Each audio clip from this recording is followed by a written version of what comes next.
WhatsApp guys. तो आज हम एक्सप्लेन करने जा रहे हैं a couple of cuckoos anime series के एपिसोड 2 को।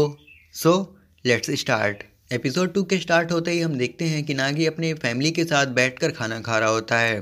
तभी उसके मॉम कहती हैं कि आज एरिका हमारे घर आने वाली है और मैं चाहती हूँ कि हम दोनों एक दूसरे को अच्छी तरह से जान लें, और अब तो वो तुम्हारी फियांसे भी है। जिस पे नागी कहता है कि ना मैं उसका फियांसे हूँ और ना वो मेरी है। जिस पे उसके डैड उसे डांटने लगते हैं और फिर उसकी अपने मॉम डैड से थोड़ी बहस होती है। उसके बाद उसके मॉम डैड रेस्टोरेंट जाते हुए कहते हैं कि हमें आज बहुत काम है, इसलिए उसे एरिका की देखभाल करनी होगी। जिस पे नागी अपने टेस्ट की प्रिपरेशन का बोलता है। फिर उसकी मॉम के साथ बहस होती है। उसके बाद नागी सोचता है कि आखिर एरिका उसके घर क्यों आना चाहती है। तभी उसे एरिका की बात याद आती है जब वो कहती है कि काश वो दोनों एक साथ होते। तभी नागी स्कूल का यूनिफॉर्म पहनने लगता है और सोचता है कि आज वो एरिका से बता देगा कि वो उसे शादी नहीं करना चाहता है। तभी वहाँ साची आ जाती है और नागी उसे देखकर कहता है कि कहीं तुमने कुछ सुना तो नहीं। जिस पे वो कहती है कि नहीं, मैंने कुछ नहीं सुना। और वो कहती है कि मुझे मॉम से पता चला कि एरिका यहाँ आने वाली है। और फिर नागी और साची में एरिका को लेकर कुछ बातें होती हैं। उसके बाद साची वहाँ से चली जाती है और नागी अपना रूम साफ करने लगता है। तभी वो सोचता है कि आखिर एरिका रह कहाँ गई, वो आने भी वाली है या नहीं। और जब वो चेक करने के लिए अपने घर से बाहर निकलता है तो वो देखता है कि डोर के साइड में एरिका बैठी हुई थी। तभी नागी उससे पूछता है कि तुम यहाँ क्या कर रही हो। जिस पे एरिका बोलती है कि मैं यहाँ कब से तुम्हारा वेट कर रही हूँ, लेकिन तुम बाहर ही नहीं आ रहे। जिस पे नागी बोलता है डोर बेल भी लगी हुई है, तुम उसे बजा तो सकती थी।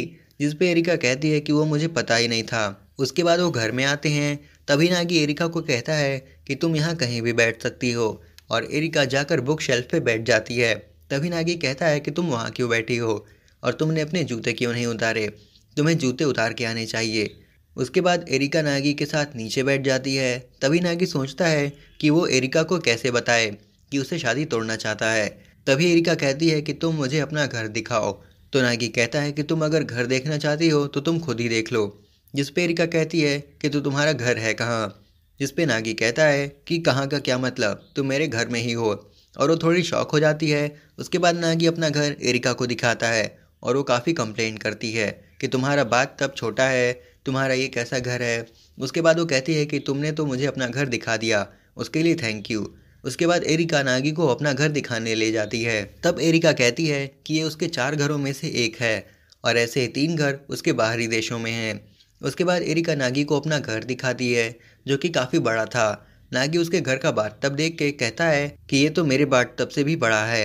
उसके बाद एरिका नागी को अपने घर का पूल दिखाती है और फिर एरिका नागी को अपना पेट हाउस दिखाती है, जहाँ नागी सोचता है कि ये कितना बड़ा है, इसमें कितने कुत्ते पाल रखे होंगे।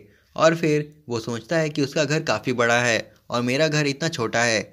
इसलिए एरिका शायद नर्वस हो रही थी क्योंकि उसे हमारे घर में अच्छा नहीं लग रहा होगा। अब ये तो साफ बात है कि हम दोनों की दुनिया काफ़ी अलग है, वो अमीर है, मैं गरीब हूँ। उसके बाद नागी सोचता है कि वो कैसे शादी तोड़ने के लिए बात करे। तभी वो एरिका के पास जाता है और बोलता है कि मुझे तुमसे कुछ बात करनी है।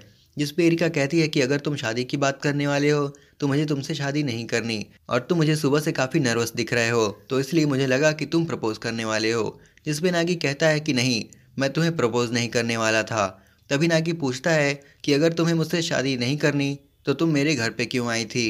जिस पे एरिका कहती है कि मैं तुमसे मिलने नहीं आई थी, मैं अपने रियल मॉम डैड से मिलने आई थी।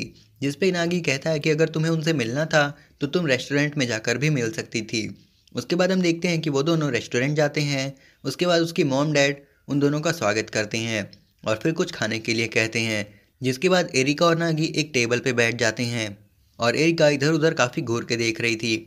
जिस पे नागी समझ जाता है कि एरिका को यहाँ का नेचर काफ़ी अजीब लग रहा होगा क्योंकि वो बड़े रेस्टोरेंट की है, उसे यहाँ काफ़ी ऑकवर्ड लग रहा होगा। और अगर उसे काफ़ी ज़्यादा ऑकवर्ड लगा तो वो कुछ ना कुछ तो उल्टा ज़रूर करेगी। तभी पास में बैठे 2 आदमी उनसे बात करने लगती हैं और कहते हैं कि क्या ये लड़की तुम्हारी गर्लफ्रेंड है। जिस पे उसकी मॉम कहती हैं कि नहीं, ये दोनों मंगेतर हैं और जल्दी इन दोनों की शादी होने वाली है। तभी एरिका के मॉम डैड खाना लेकर आते हैं और उसके डैड बोलते हैं कि हमारे रेस्टोरेंट की स्पेशल डिश है। उसके बाद एरिका एक बाइट लेती है। तभी नागी सोचता है कि बस अब मुझे तैयार हो जाना चाहिए क्योंकि अगर ये खाना उसे अच्छा नहीं लगा तो पक्का टेबल को तोड़ देगी। लेकिन तभी एरिका कहती है कि ये काफ़ी अच्छा है और फिर एरिका के मॉम डैड कहते हैं कि अच्छा कैसे नहीं लगेगा। तभी उसकी मॉम कहती हैं कि एरिका बिल्कुल साची के जैसे दिखती है, उसके बाल एकदम मेरी तरह हैं। और ऐसे ही उसके मॉम डैड एरिका को टीज करने लगती हैं, जिस पे नागी काफ़ी डर रहा होता है कि कहीं एरिका उनको कुछ उल्टा सीधा ना बोल दे। लेकिन तभी एरिका उठती है और कहती है कि मुझे लेट हो रहा है, इसलिए मैं अपने घर जा रही हूँ। और फिर वो जल्दी से वहाँ से जाने लगती है। तभी नागी उसके पीछे भागता है और तभी एरिका एक जगह रुक जाती है। और नागी उससे पूछता है कि आखिर तुम्हें हो क्या गया, तुम्हें तो मेरे मॉम डैड से कुछ बात करनी थी। जिस पे एरिका रोने लगती है और कहती है कि वो उनसे बताने आई थी कि वो उनके साथ कुछ और दिन रहना चाहती है, लेकिन वो लोग उसकी इतनी केयर कर रहे थे, इतने अच्छे से वेलकम कर रहे थे, जितना कि उसके साथ किसी ने नहीं किया। और काफ़ी इमोशनल हो जाती है और कहती है कि आखिर मैं अपनी मॉम डैड से कहूँ कैसे। उसके बाद नागी एरिका को समझाता है कि वो तुम्हारे रियल मॉम डैड हैं, तुम्हें कुछ कहने की ज़रूरत नहीं है, वो खुद समझ जाएंगे। उसके बाद वो दोनों वापस रेस्टोरेंट में जाते हैं और एरिका की मॉम उसे गले लगा लेती हैं और फिर उसके मॉम डैड डाइनिंग टेबल पे खाना लगा देते हैं और फिर सब मिलकर खाना खाते हैं। उसके बाद हम देखते हैं कि चारों रेस्टोरेंट के बाहर होते हैं। तभी एरिका की मॉम कहती हैं कि तुम बहुत जल्दी जा रही हो, तुम चाहो तो हमारे साथ रुक सकती हो। जिस पे एरिका कहती है कि नहीं, मैं यहाँ नहीं रुक सकती, मेरे मॉम डैड मेरी चिंता कर रहे होंगे। उसके बाद नागी एरिका को हाईवे तक छोड़ने जाता है और फिर वो दोनों आपस में बात कर रहे होते हैं। तभी वहाँ एरिका के डैड आ जाते हैं, जिस पे एरिका कहती है कि डैड आप इतनी दूर से मुझे लेने आए हैं। जिस पे उसके डैड कहते हैं हाँ। उसके बाद उन दोनों के बीच कुछ बातें होती हैं और तभी उसके डैड कहते हैं कि जल्दी से तुम दोनों कार में बैठो, मुझे तुम दोनों को कुछ दिखाना है। उसके बाद वो सभी एक घर के सामने आते हैं और उस घर के नेम प्लेट पे एरिका के साथ नागी का नाम भी लिखा था। तभी उसके डैड कहते हैं कि मैं चाहता हूँ कि आज से 2 वीक तक तुम दोनों इस घर में एक साथ रहोगे। जिस पे वो दोनों शौक हो जाते हैं और यहीं पे एपिसोड 2 ख़त्म हो जाता है। उम्मीद करता हूँ कि ये वीडियो आप सबको पसंद आई होगी, और अगर आई है तो इसे लाइक और शेयर कर देना, चैनल को सब्सक्राइब कर देना।